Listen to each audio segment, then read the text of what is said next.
Why should you trust this course would be a very fair question to ask. So I want to just tell you a little story, give a little bit of context, okay? So I've worked on the front line in emergency care since 2019. First as an emergency care assistant on the ambulance, then as a student paramedic whilst working full-time, and now as a qualified paramedic. So total of 7 years. And that means that I've spent those last 7 years seeing people on some of the hardest days of their life, completely stressed out, overwhelmed, frightened, burnt out, grieving, dysregulated, in pain. And sometimes they have been completely disconnected from what their body and their mind are trying to tell them. At the same time, through my paramedic journey, I have been living through my own version of that, like all of us. So this course isn't just built from one thing. It comes from research. It comes from what I've learned through breath work, through the nervous system education, from things that I've experienced personally and with my family and friends. On top of that, 7 years of ambulance work has taught me so much about how humans respond when life gets super fucking heavy. So let me whip it back to the start and talk about when I first joined the ambulance service back in 2019. Spoiler alert, the moral of this story I'm about to tell you is going to be that the life that you already want is right in front of you, but your fears, your expectations, and your old stories make you blind to it. We continue.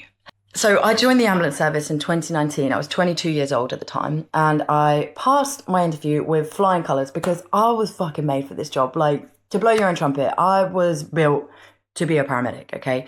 And whilst that was the case, I, at the time, did not have great rules of the road, and I failed my driving test because I couldn't fucking bay park the ambulance, god damn it. So I had to come back for another test, and the soonest I could do that was 6 months later. So ended up going back for that second test. Now, at the time, I was driving a Nissan Micra, and I always had issues with the batteries. In other words, I always used to just forget and leave the lights on overnight. Fortunately, my best friend at the time, Candice, she happened to be free, and she offered to drive me up to Newbury for my second chance interview / driving test. So she drove me up there, waited for me for a few hours whilst I was in, and then when I came out, she was there waiting for me with like a bottle of bubbly and some flowers, bless her.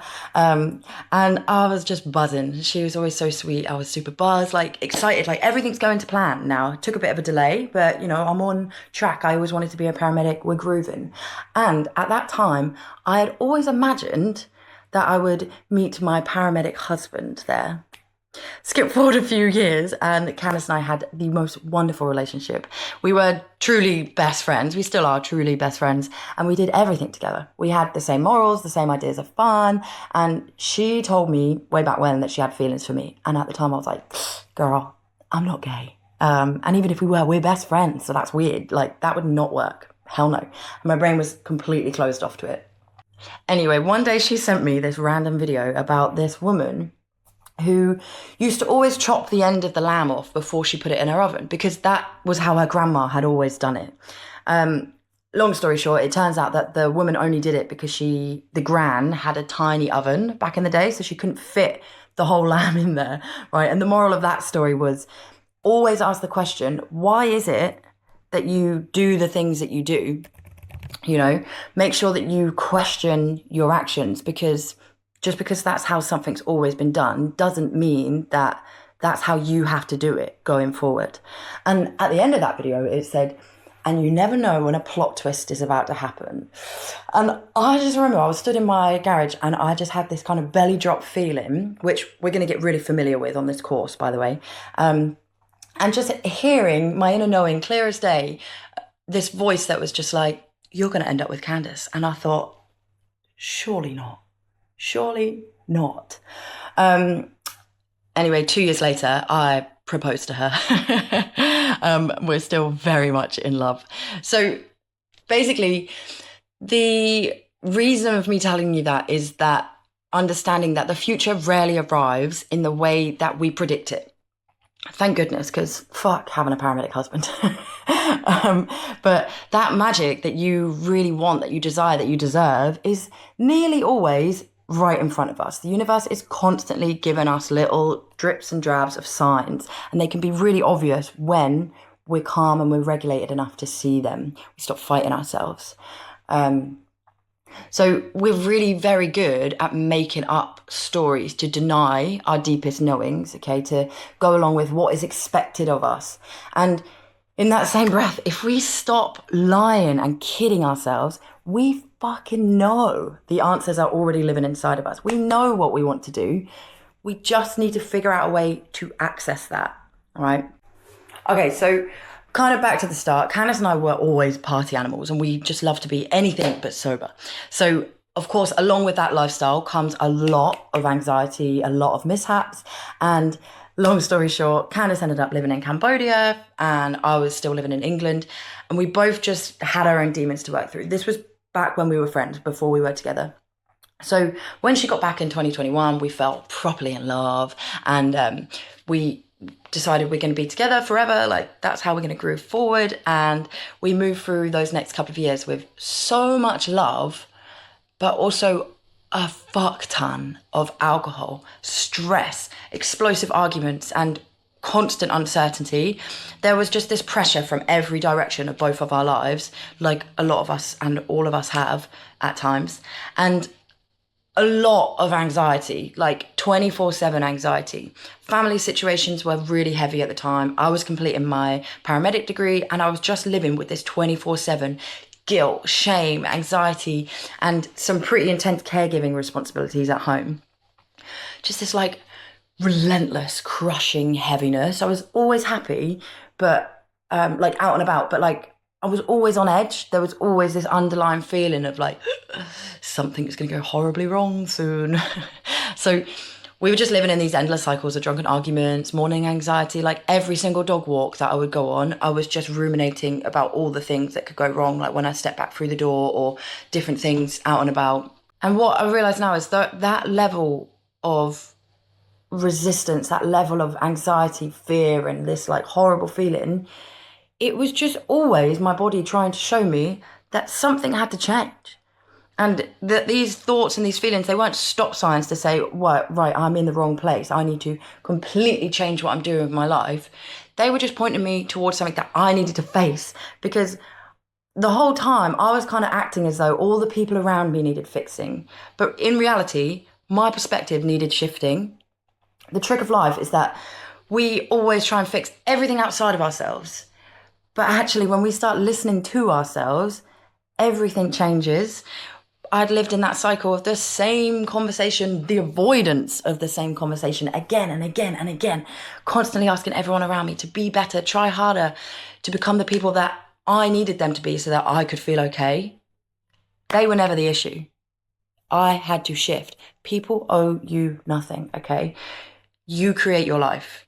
Now, living in and being surrounded by this level of anxiety and stress is actually how I found breathwork. So again, a little snippet of sometimes the stressful things can lead us to the most joyful and certain things that we need in our lives. And the day that I decided to stop fighting, stop blaming, and accept that this is actually the life that I wanted, I've chosen to love these people. I've chosen that I want and need these people in my life. The day that I stopped trying to control all of them and stopped trying to predict every single argument before it would happen, I stopped needing that certainty that everything was going to work out exactly how I wanted it before I allowed myself to feel okay. I shifted my outlook in a way with the breathwork to stop myself from expecting certain outcomes and start trusting that the end was going to be good, that I would be stepping into a happy house and not one full of tears. And at first it was fake, like it is the classic fake it till you make it. And I was having to really convince myself, but slowly and surely it started to become true. And that's not because suddenly, magically everything becomes perfect. It's because when you change the way you think, you change, and your perspective is everything. When you shift how you think life is going to be and your expectations of others, you start to think differently.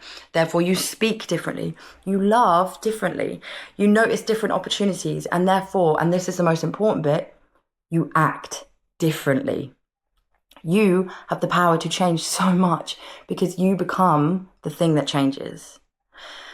Then once my nervous system had stopped expending all of its precious energy on trying to control the future, I actually could finally hear myself. I could actually focus. And I used to just think that I had raging ADHD. Turns out I just have ADHD.